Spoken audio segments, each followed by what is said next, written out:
श्रद्धावान भक्तगणांनो, छत्रपती शिवाजी पेठ जत येथील अत्यंत जागृत व नवसाला पावणाऱ्या श्री मायाक्का देवी व श्री भाग्यवंती मातोश्रींच्या मंदिराचा जीर्णोद्धार सुरू आहे।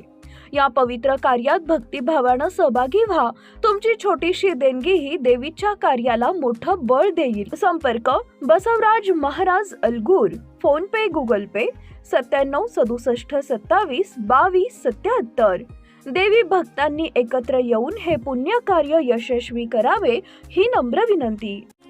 नमस्कार, मी मेघा जगताप, बीबीएम न्यूज मध्ये आपल्या सर्वांचं स्वागत। पाहूया आजच्या घडामोडी।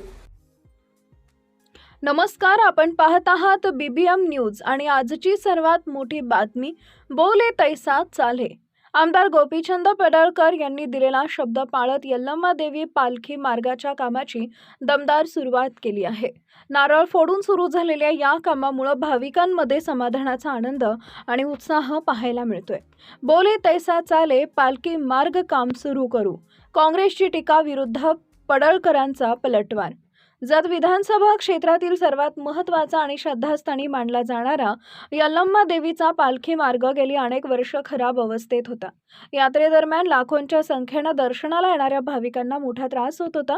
याच पार्श्वभूमीवर मागील वर्षी आमदार पडळकरांनी यात्रेच्या अगोदर हा मार्ग सुधारण्याचं वचन दिलं होतं। मात्र अलीकडील सभेत काँग्रेसचे नेते आणि सांगली कृषी उत्पन्न बाजार समितीचे सभापती सुजय उर्फ नाना शिंदे यांनी पडळकरांवर टीका करत दिलेलं वचन काय झालं असा सवाल उपस्थित केला होता। याचं उत्तर देत आज पडळकरांनी थेट कृतीद्वारे प्रत्युत्तर दिलं। काम सुरू असताना ओरडणाऱ्यांना उत्तर देण्याची गरज नाही, 15 तारखेपर्यंत करून दाखवा म्हणणाऱ्यांनी आता काम पाहावं।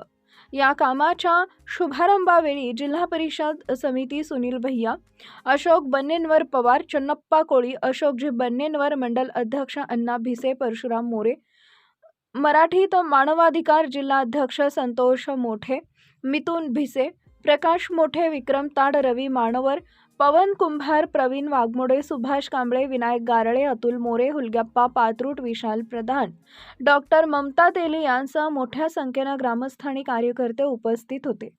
यल्लम्मा यात्रेनिमित्त येणाऱ्या सर्व भाविकांना आमदार पडळकरांनी शुभेच्छा दिल्या असून आगामी यात्रा अधिक सोयीस्कर, सुरक्षित आणि आनंददायी करण्याचा विश्वास व्यक्त केला आहे।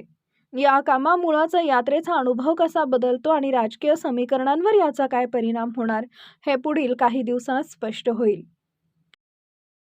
महाराष्ट्र आणि कर्नाटकातील लाखो भक्तांची आराध्य देवी श्री यल्लम्मा देवीची यात्रा 15-16 डिसेंबर पासून सुरू होती आहे। पालखी मार्गाचं काम हे आज सुरू करण्यात आलेलं आहे। 15 तारखेपर्यंत हा रस्ता पूर्ण होईल। या कामासाठी उद्घाटनाच्या निमित्तानं उपस्थित आमचे सर्व सहकारी मित्र, माननीय अशोक बन्नेनवर साहेब, शहराचे अध्यक्ष माननीय अण्णा भिसे साहेब, माननीय परशुभैया मोरे, माननीय सुनील भैया पवार, सरदार पाटील, माननीय विक्रमदादा ताड, संतोष मोठे, प्रकाश मोठे, माननीय रवी महानवर, पवन कुंभार, युवा नेते माननीय देवराज, माननीय सुभाष कांबळे, विशाल प्रधान, सर्व मान्यवर सहकारी मंडळी, मिथुन भिसे असतील, गोपाळ पात्रवट असतील, असे सर्व तेली मॅडम आहेत, अण्णासाहेब आहेत, गाडगे अण्णासाहेब, असे सर्व भाजपचे पदाधिकारी आज उपस्थित आहेत। यल्लम्मा देवीच्या यात्रेला लाखो भाविक हे येत असतात, त्यांची चांगली सोय व्हावी अशा पद्धतीचा प्रयत्न यल्लम्मा देवस्थान ट्रस्टच्या वतीनंही सुरू आहे। प्रशासनाला काल सूचना दिलेल्या आहेत। आचारसंहिता असल्या कारणानं लोकप्रतिनिधी म्हणून मला बैठक घेता येत नाही, परंतु माननीय प्रांत साहेब, माननीय तहसीलदार साहेब, माननीय CEO जत नगर परिषद यांना सूचना दिलेल्या आहेत। ते येत्या 1-2 दिवसामध्ये सोमवार मंगळवारी या संदर्भातली बैठक घेतील आणि योग्य त्या सूचना आणि योग्य ती मदत यात्रेच्या निमित्तानं उपलब्ध करतील। बातमी आणि जाहिरातीसाठी आमच्या चॅनलला लाईक आणि सबस्क्राईब करा। धन्यवाद।